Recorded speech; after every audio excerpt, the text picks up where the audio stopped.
Hey folks, I'm Dan Dorcas, and this is the Emergency Mind Podcast, a space where we bring together lessons from the emergency department and beyond about performing at our best when it matters the most and applying knowledge under pressure. The Emergency Mind Podcast is brought to you by the folks at Mission Critical Medicine and the Mission Critical Team Institute.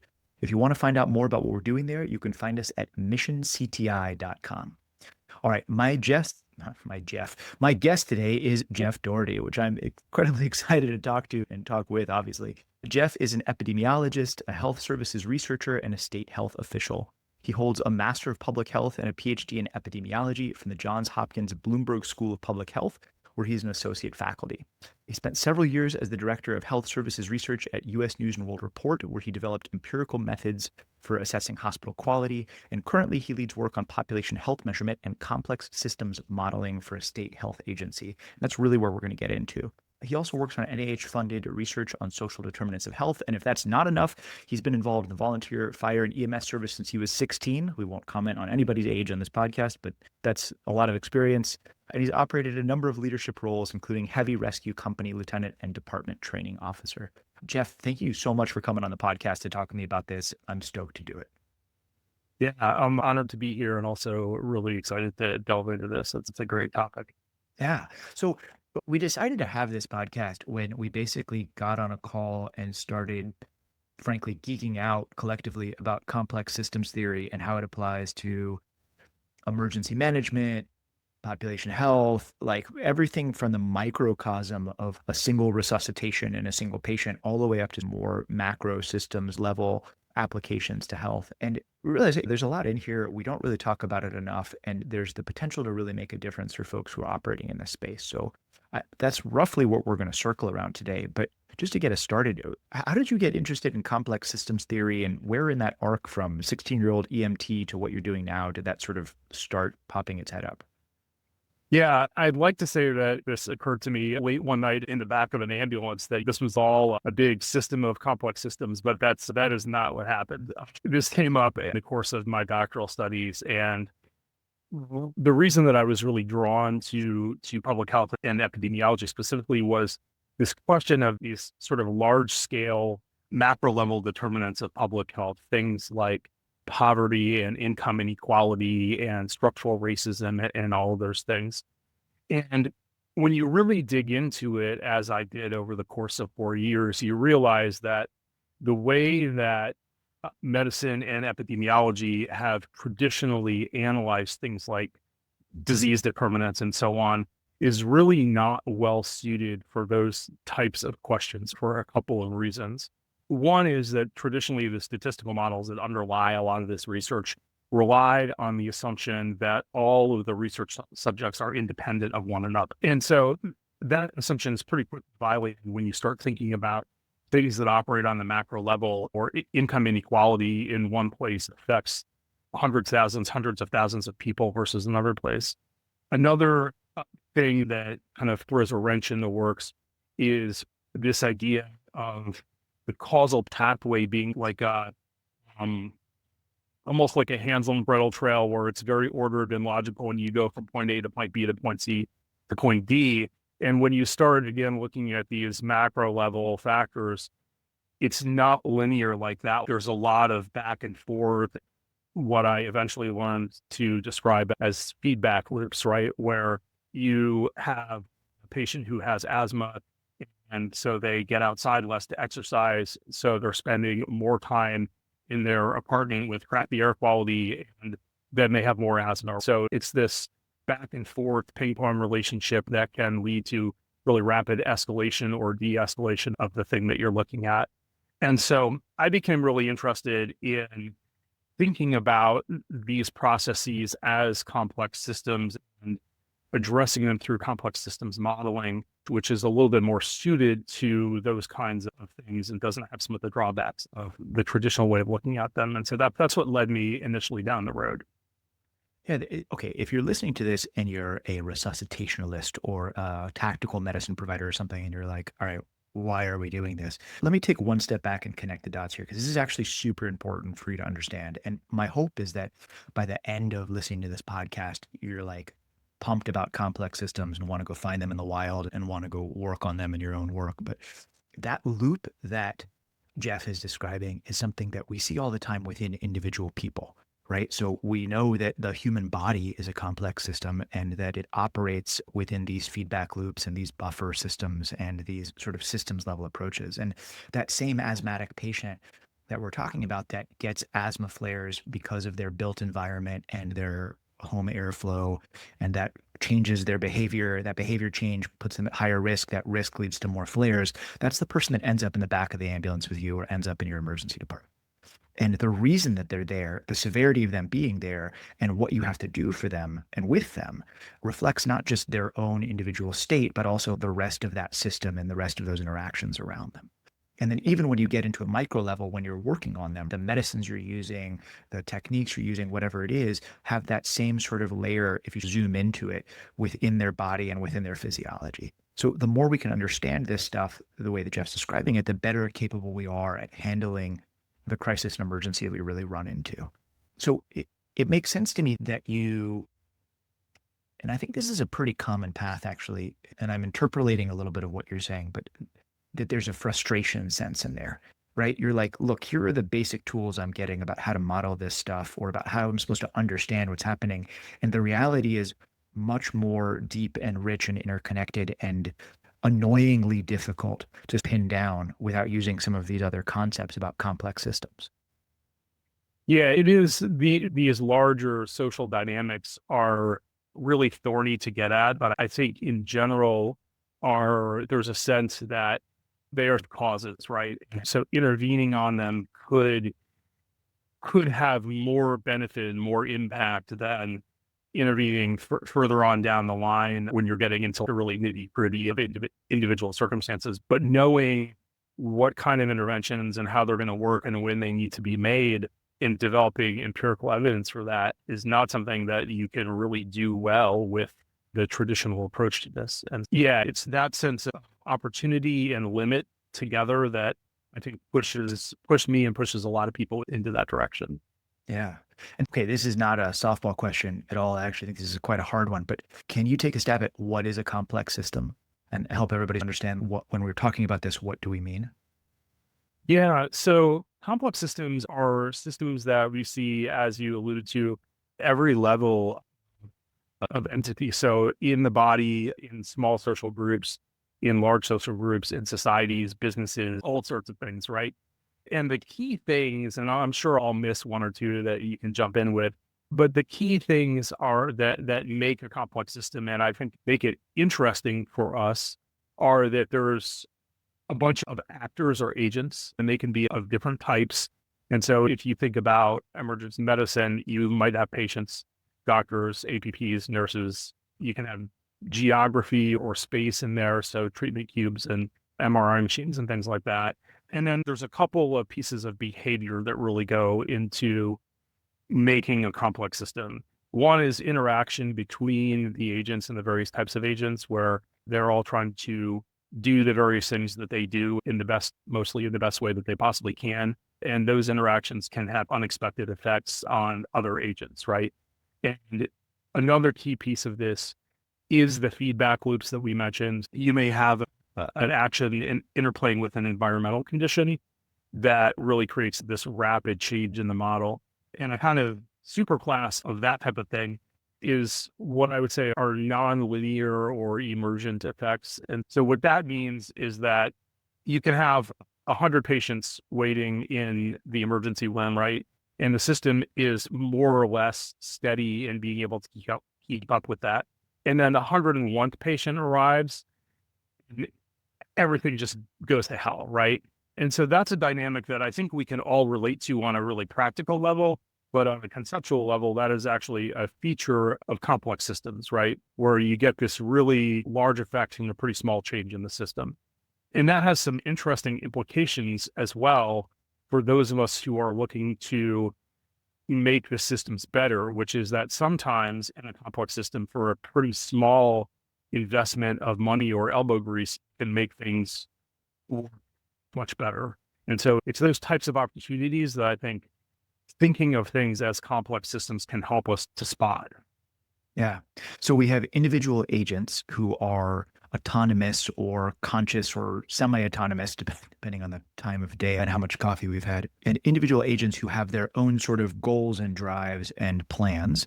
And the core features of the systems are that they interact both with each other and dynamically with the environment.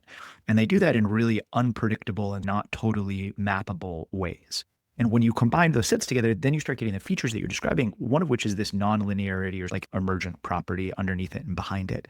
And I think we've all seen, because your point about like when you do this, you can have outsized or highly leveraged impact of your changes to a system, right? So you can make what feels like a very small change to a system, like a patient entering through triage is taken to the left as opposed to the right, or they get their pulse oximetry reading up front as opposed to later on, and that helps decide what they do, right? That'd be an example, like a small change that might have these ripples. And if you do it well, and we can talk about what it means because it's a bit of a challenge, then you can have outsized positive effects on the system.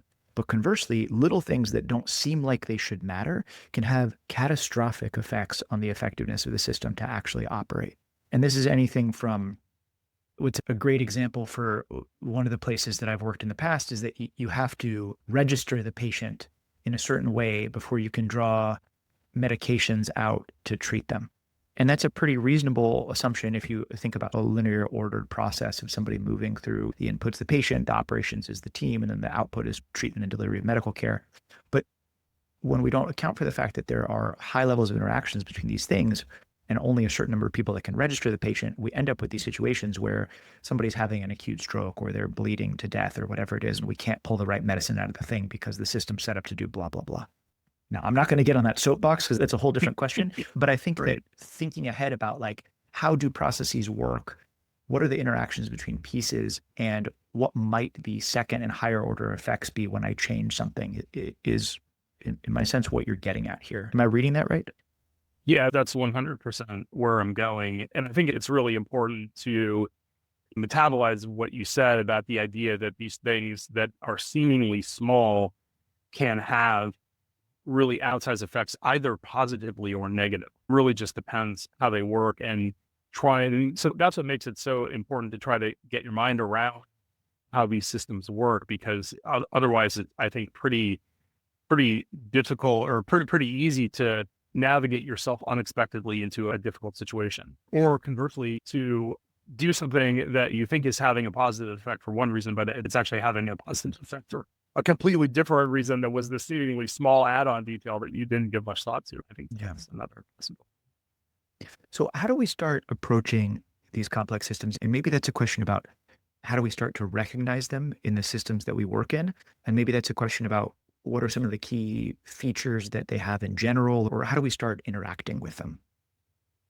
I think a lot of the ways that people end up in this is by recognizing that they have unexpected things happening.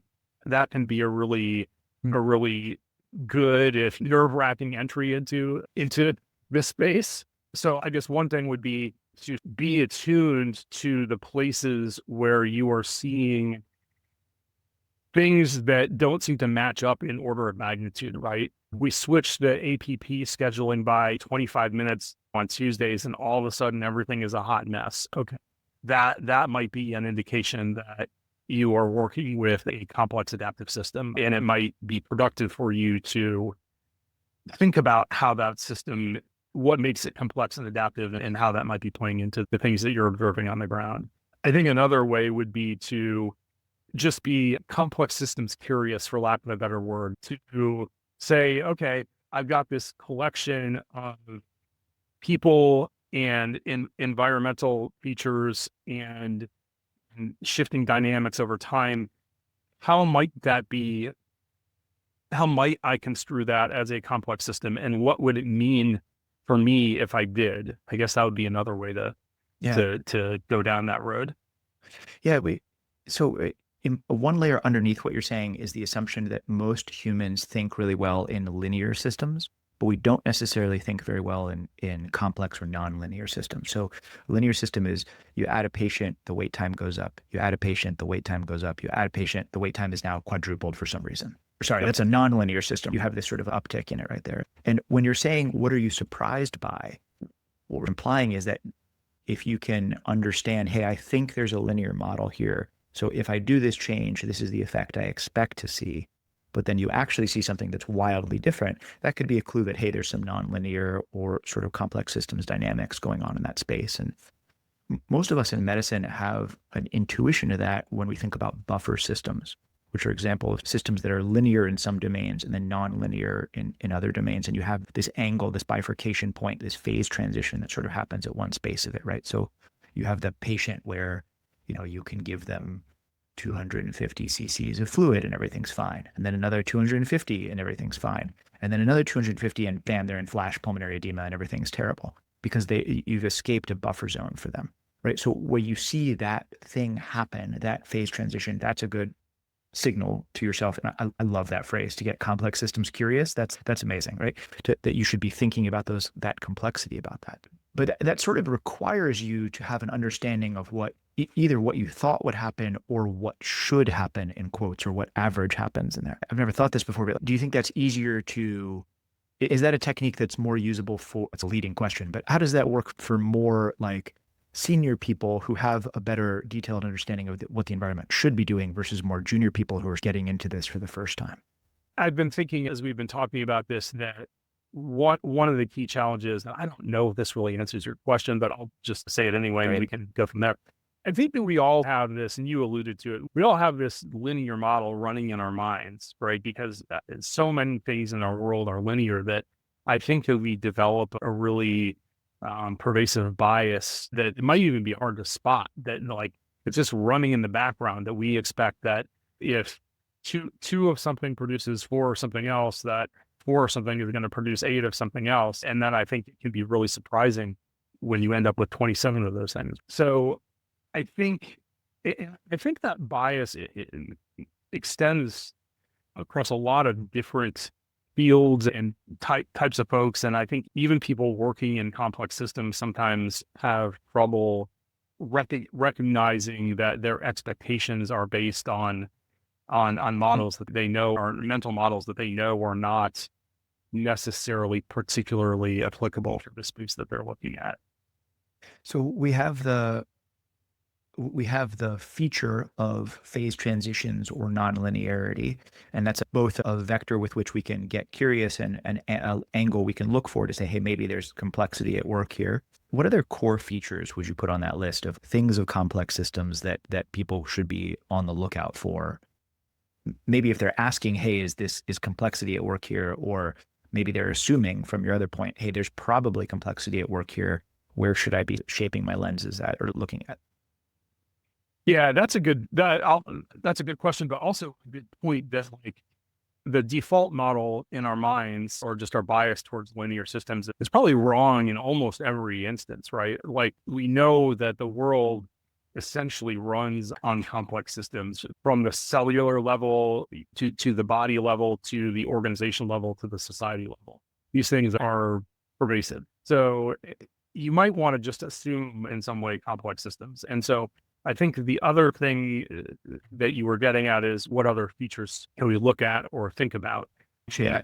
Sorry, I want to interrupt for 1 second and poke at that, because I think that's really important, right? Like when, and then we'll go back to feature sets in a second, but when should you assume complexity, and when is it safe or efficient or cost effective to assume linearity? And you can't really say that linearity is like the opposite of complexity, right? It's like saying that blue is the opposite of the universe. Like it doesn't really work like that, right? But and I think the reason this is important is that there's complex systems thinking is challenging, right? Like it's difficult, it's costly, and there are ways to make it less, but fundamentally it's a little harder to think about things like this. And one of the things we process when we're in emergencies is, how can we use really simplistic models that are right enough to get the job done, that don't cost us as much time and energy and ability to do our work? I could imagine somebody listening to this who's starting out in emergency medicine and being like, oh my God, I got to think about every interaction between every single thing all the time when I'm seeing this patient. And the answer is like, no, put your finger on the bleedy part and stop it from bleeding for a minute.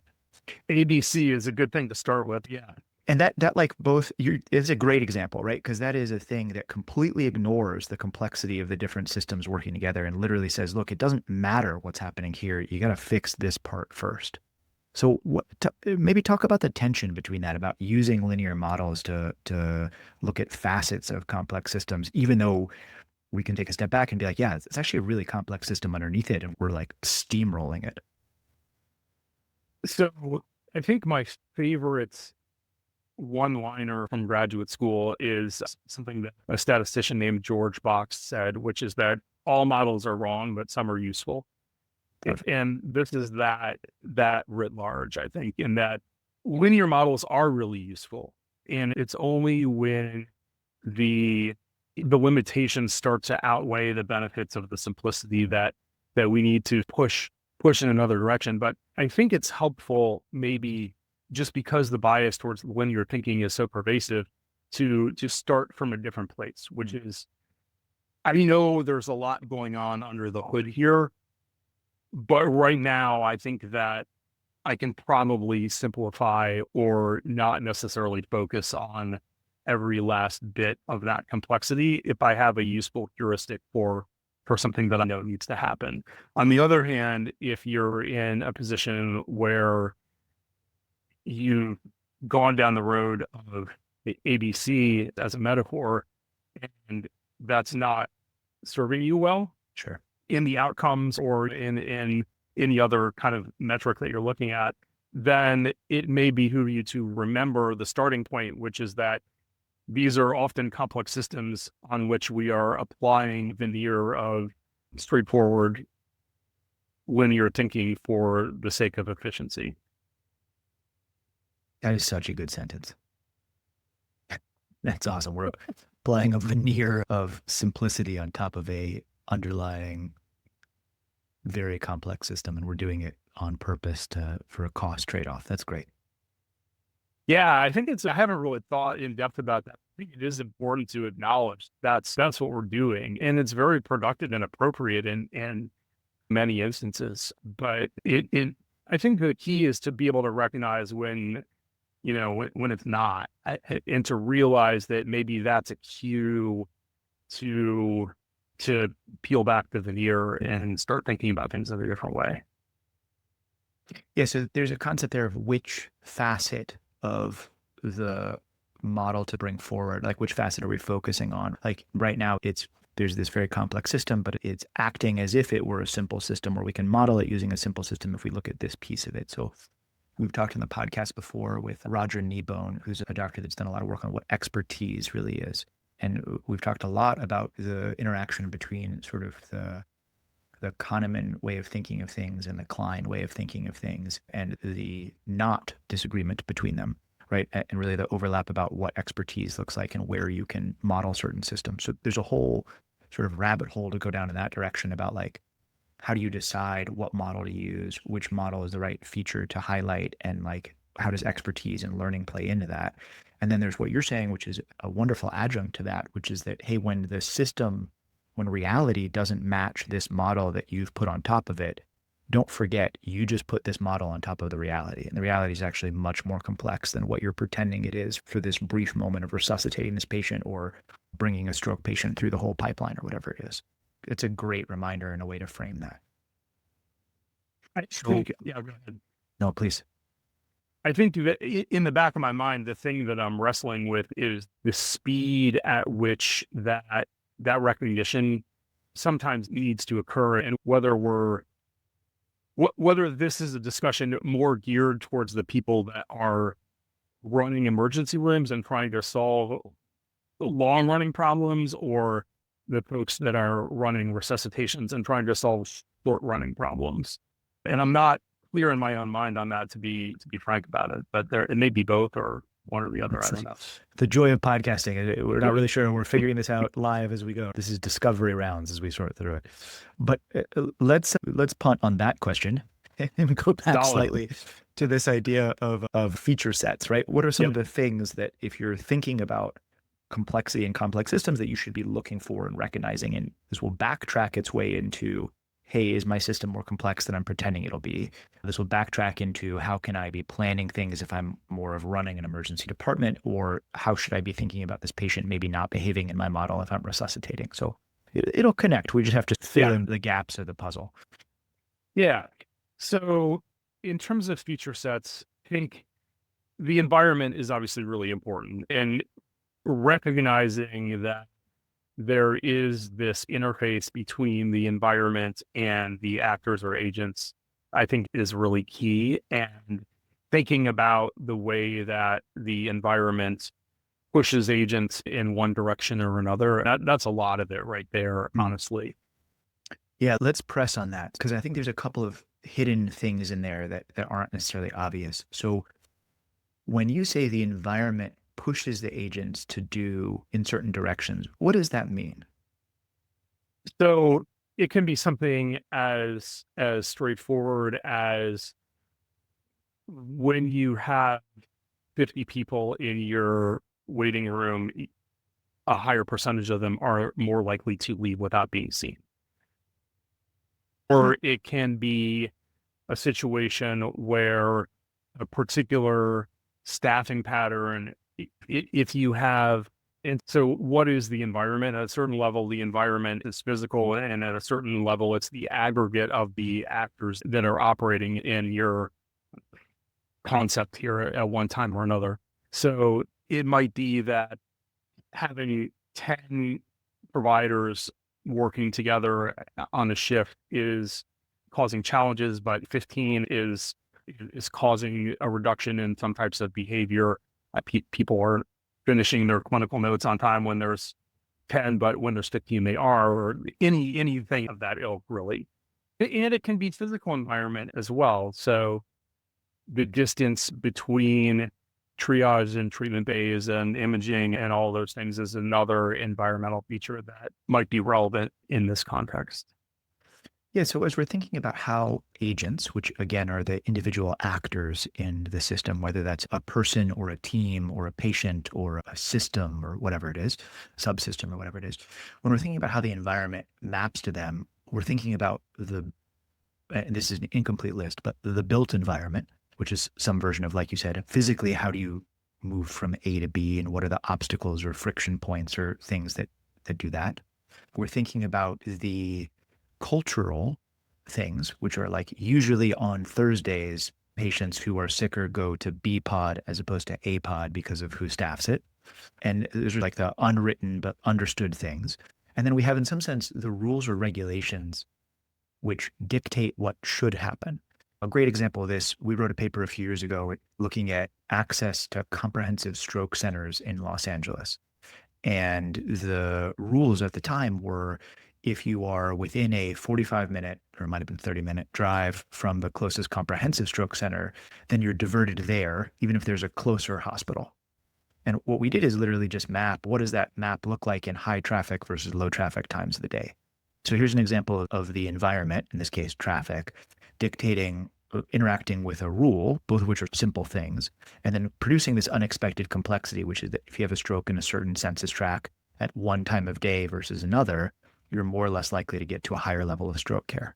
So this is the environment doing it. And in some sense, we can take this phrase, the environment modifies agents, and decompose that into a series of cost functions, right? Taking certain choices incurs certain costs. So you could send that patient around to the front, or you could take them through the shortcut on the right side over there. And each of those have different costs and benefits associated with them. You could ignore the regulations and take that patient to the comprehensive stroke center, even though it's an hour away, but you're going to have to probably explain to somebody why you did it. And that's a cost function associated with it. One of the key ways that environments and agents interact that you're describing is by changing the relative weights of those costs of different choices. Now you can make the choice. You could be like, everybody could know those, or they could be hidden, or they could be, we don't even know what they are, all sorts of stuff that sort of layers on top of that. But that environmental interaction and cost function, I think, is a key aspect of that. Yeah, and also the interaction between agents as well. Perfect. And that's another place where people are trying to maximize the utility function that you're talking about, but also operate within the rules that have been set up, where you're driving on the interstate in America, everybody drives on the right. And those things all have impacts on the model outcomes, which presumably you can study and draw from in making decisions.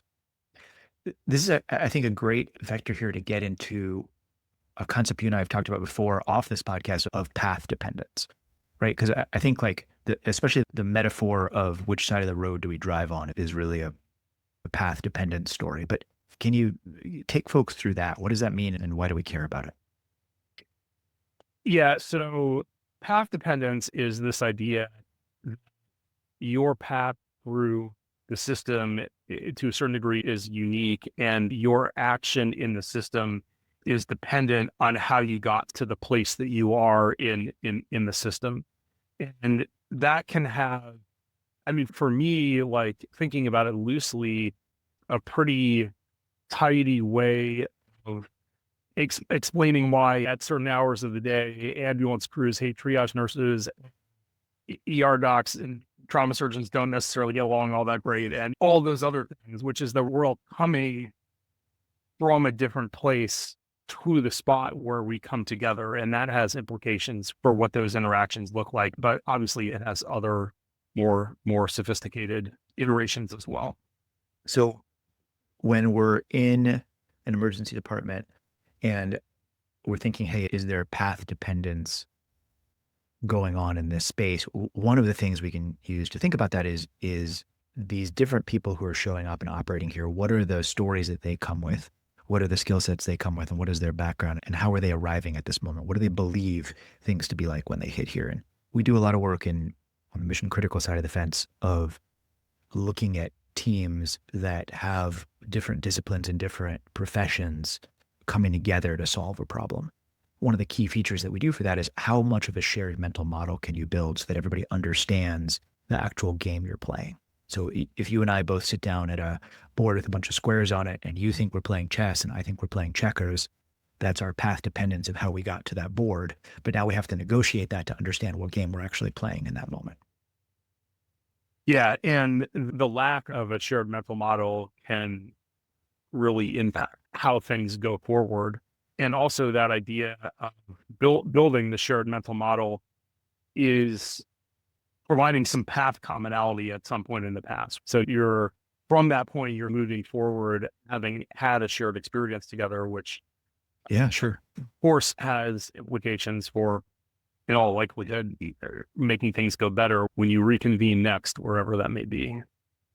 Yeah, there's a related feature in there, which is sensitivity to initial conditions, right? Which is that basically when you're looking at complex systems, that they're disproportionately affected by early things that happen. That's a gross generalization, but there's a lot of impact from those initial sort of things that happen or how you set the system in motion. So we can think about this at a couple of levels that affect the actions of those agents as they meet together in the resuscitation bay, or that affect the flow of patients through a system, or whatever the output is we're looking at. But if you work at a hospital where trauma runs the traumas versus at a hospital where ER runs the traumas, that's the initial conditions that both people arrive in that room with. And there's probably a long story behind why that happened that you could go figure out. But if you're looking at how the system operates, those people don't come into it blank slates. They come into it from a background that is very affected by early decisions about how things fit together. And so you're always working not really against, but working with that sort of flow of information and history in a system that allows you to focus on it. Am I getting that piece right? I think that one's sometimes a little confusing for me as I sort through it. Yeah. And it brings up another thing that I think is really important. And so I'll get to it through this idea of starting conditions. Right now, I'm building a model, an emergency department, to try to identify maybe the most helpful ways to think about impacting emergency department length of stay, which has gotten out of control for some of the hospitals that I'm more familiar with. And so when you build a model like this, like one of the questions that you have to ask is, how many people am I going to put in the waiting room, in treatment, in the inpatient floor to begin with? It turns out that decision can have a big effect on the model, but actually in a surprisingly long time context. So the way that you set up the model, you might think, oh, this is just going to be something that's going to impact it for the first couple of days and I don't really care about it. But actually those decisions have ramifications pretty far down the timeline. And I think that's another useful thing to think about in different contexts, is that some of the decisions that may be driving the behavior that you're seeing now might have been, or some of the factors that are driving that might have been put in place further back than you might think that you need to look. And I guess the other thing that comes to mind just from looking at large social dynamics is it's the thing from the movie The Matrix, where you don't actually realize that you're in the matrix when you're in it. And so I think that becomes important, is to be fairly mindful of trying to characterize the stuff that just seems like it's baked into the operation to a degree that you might not even notice it, but it can have pretty large effects as well. And there's a lot of richness in that. I think there's a lot of stuff that we settle on as this is just the way it works here, which is shorthand for some version of we don't know. We don't know when it happened. We don't know why it happened, but it seems to work most of the time, so we don't poke at it too much. Yeah, I just got an email yesterday from one of the fire stations that I work at that said that the siren on the roof is out of order. And the siren on the roof has been used since 1920 to sound when a fire call comes in, and it summons everybody to the fire station to get on the trucks and go to the fire. And that was super helpful in 1920 when there was one fire call every other day and everybody was coming from home. Now the station is more or less staffed 24 hours a day, and everybody's expected to be out the door in 60 seconds. The siren on the roof still goes off, right? Sure. And the memo was like, oh, we're really sorry, the siren's broken and won't be going off until we get it fixed. And I'm like, that sounds like a pretty good improvement to me. Like, it's got to be annoying the neighbors. So maybe it's okay if it doesn't work anymore. But yeah, it's that type of thing that we're thinking of. Geoff, we're wrapping up the end of this, although I think we're obviously just barely scratching the surface of complex systems and how they interact in emergencies. And I want to give you a chance to issue a challenge to folks listening to this. And I hope I can't nudge you, right? But I can use the environment to make certain actions more or less likely. And my hope is that the challenge has something to do with how they can start interacting with complex systems around them. But as you're thinking about that, I want to throw our normal disclaimer in here, which is that the purpose of the Emergency Mind podcast is to take the best of what other folks know and apply it to crisis and emergency. None of this is medical advice, and all of our opinions are our own and are not representative of anybody that we work for or with. So with that little disclaimer thrown in there, what do you want to challenge folks with, and what should they do if they want more of this? Yeah, great questions. So I think challenge-wise, it would be to maybe assemble a really simple complex systems model in your head of something that's meaningful for you. So think about a situation that maybe surprised you at work, elsewhere in the last couple of weeks, and just think about who are the actors, who are the agents, what's the environment, where are there potentially some of those features of complex systems that we've talked about, the feedback loops, the situations where decision a long time ago has surprisingly pervasive impact over a longer period of time that you might have thought of, where the actions of the group are maybe more than the sum of the actions of the individuals, those kind of dynamics, and just work that through in your mind and see if you can think about whether there's a way that viewing through that lens might make a difference or lead you to different conclusions. Awesome. Geoff, thank you so much for sharing all of this, for coming on the podcast, for talking complexity with me, and for hopefully leaving folks armed with a tool set of how to look at different facets of their world differently. Yeah, thanks for the invite. This has been fun.